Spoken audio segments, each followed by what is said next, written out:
കഴിഞ്ഞ ദിവസം ഞങ്ങൾ നിയമസഭയിൽ കൊണ്ടുവരാൻ ഉന്നയിച്ച വിഷയം തന്നെയാണ്.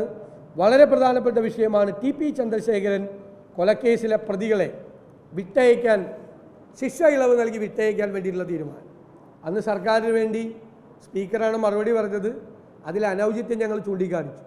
സ്പീക്കറുടെ ഓഫീസിൽ നിന്നുള്ളൊരു കുറിപ്പ് കണ്ട് അതൊരു അഭ്യൂഹമാണെന്ന്. അതെങ്ങനെയാണ് അഭ്യൂഹമാകുന്നത്? അഭ്യൂഹമാകുന്നത് എങ്ങനെയാണ്?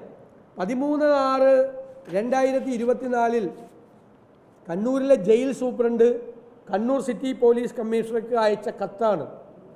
ശിക്ഷാ ഇളവ് നൽകേണ്ട ആളുകളെ സംബന്ധിച്ചാണ്. 56 പേരുടെ പേരാണ് കൊടുത്തിരിക്കുന്നത്. അതിൽ 4 പ്രതികൾ ടി.പി. ചന്ദ്രശേഖരൻ വധക്കേസിലെ പ്രതികളാണ്. അവരെ രക്ഷിക്കാൻ വേണ്ടിയിട്ടുള്ള നടപടികളാണ് 2022 മുതൽ കൈക്കൊള്ളുന്നത്. 2018 സർക്കാർ ഉത്തരവിൽ രാഷ്ട്രീയ കൊലപാതക കേസുകളിലെ പ്രതികൾക്ക് ഒരു കാരണവശാലും ശിക്ഷ ഇളവ് കൊടുക്കരുത് 14 വർഷമാകാതെ എന്ന് പറഞ്ഞിട്ടുണ്ട്. അത് 2022 ഉത്തരവിൽ അതങ്ങ് മാറ്റി. നിയമസഭ പാസാക്കിയ പ്രിസൺ ആക്റ്റിൽ മൊത്തം ശിക്ഷാകാല ഇളവിൻ്റെ 1/3 താഴെ പരോളും ശിക്ഷാ ഇളവും കൂടി ആകാൻ പാടുള്ളൂ എന്ന് പറഞ്ഞിട്ടുണ്ട്. നിയമസഭ പാസാക്കിയ ഒരു നിയമത്തെ ഒരു ഗവൺമെൻറ് ഉത്തരവിലൂടെ സർക്കാർ ഇല്ലാതാക്കി. അത് നിയമപരമായി നിലനിൽക്കുന്നതല്ല, ഗുരുതരമായ തെറ്റാണ്. അതിന് മറ്റ് നടപടികൾ ഞങ്ങൾ സ്വീകരിക്കും. അങ്ങനെ ഈ 2022 മുതൽ നടത്തുന്ന ഗൂഢാലോചനയുടെ ഭാഗമായിട്ടാണ് ഈ ചന്ദ്രശേഖരൻ കൊലക്കേസിലെ പ്രതികൾക്ക് ശിക്ഷ ഇളവ് കൊടുക്കാൻ നോക്കുന്നത്.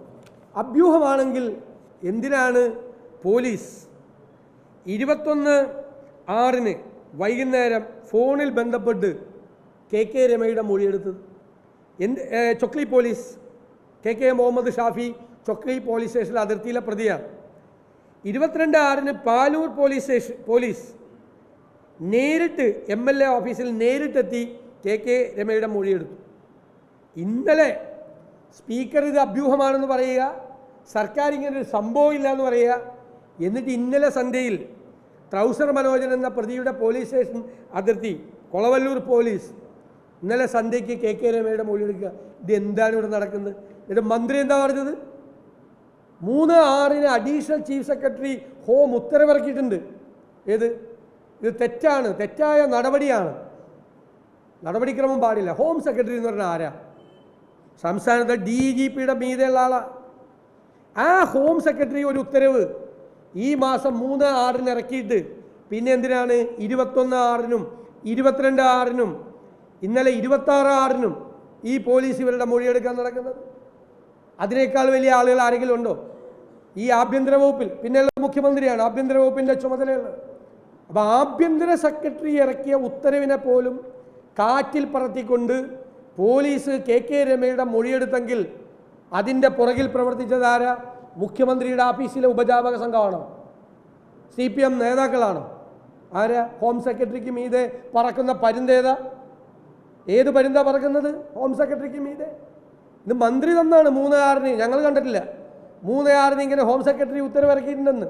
ഹോം സെക്രട്ടറി ഉത്തരവിറക്കി 10-20 ദിവസം കഴിഞ്ഞിട്ടും ഇപ്പോഴും പോലീസ് പ്രതികൾക്ക് ശിക്ഷാ ഇളവ് കൊടുക്കാൻ ഇരയായ ആളുടെ ബന്ധുവിനെ മൊഴിയെടുത്തുകൊണ്ടിരിക്കുന്ന വിരോധാഭാസം. ഇവിടെ എന്ത് ഭരണമാണ്? ഇത് എന്ത് ഭരണമാണ് നടക്കുന്നത്? എന്നിട്ട് ഇന്ന് നമ്മൾ സബ്മിഷൻ കൊടുത്തപ്പോൾ എത്ര ദിവസമായി ഈ കത്ത് വന്നിട്ട്? ഈ കത്ത് വന്ന ദിവസം എന്നാ 13/6 വന്ന കത്താണിത് ജയിൽ സൂപ്രണ്ടിൻ്റെ. എന്നിട്ട് ഇന്ന് നമ്മൾ സബ്മിഷൻ കൊടുത്തപ്പോൾ രാവിലെ 11 മണിക്ക് സസ്പെൻഷൻ അല്ലേ? നോട്ടീസ് കൊടുത്തപ്പോൾ കൊള്ളാം, നല്ല കാര്യം, അത് ചെയ്തല്ലോ. അപ്പം മന്ത്രി ഞങ്ങൾ പറഞ്ഞു സർക്കാരിനോട് ആവശ്യപ്പെട്ടു ഒരു ഉറപ്പ് തരണം ഗവൺമെൻറ്. ഒരു കാരണവശാലും ഹൈക്കോടതി വിധിയെ ലംഘിച്ച് ചന്ദ്രശേഖരൻ കൊലക്കേസിലെ പ്രതികൾക്ക് ശിക്ഷാ ഇളവ് കൊടുക്കില്ല. അതിപ്പോൾ സർക്കാർ ഞങ്ങൾ വാക്കൗട്ട് നടത്തി ഇറങ്ങിയതിന് ശേഷം അങ്ങനെ ഒരു അഷ്വറൻസ് തന്നിട്ടുണ്ട്. അതിനെ ഞങ്ങൾ സ്വാഗതം ചെയ്യുന്നു. വളഞ്ഞ വഴികളിലൂടെ ആ പ്രതികളെക്കുറിച്ച് ഞാൻ കഴിഞ്ഞ ദിവസം പറഞ്ഞല്ല, പരോളിൽ ഇറങ്ങി ക്രിമിനൽ കേസുകളിലെ പ്രതിയായ ആളുകളാണ്. അവർക്ക് അനുകൂലമായിട്ട് ചെയ്യുന്ന എല്ലാ കാര്യങ്ങളും സർക്കാർ നിർത്തിവെച്ചില്ലെങ്കിൽ അതിശക്തമായ പ്രതിഷേധം പ്രതിപക്ഷത്തിൻ്റെ ഭാഗത്തു നിന്നുണ്ടാവും.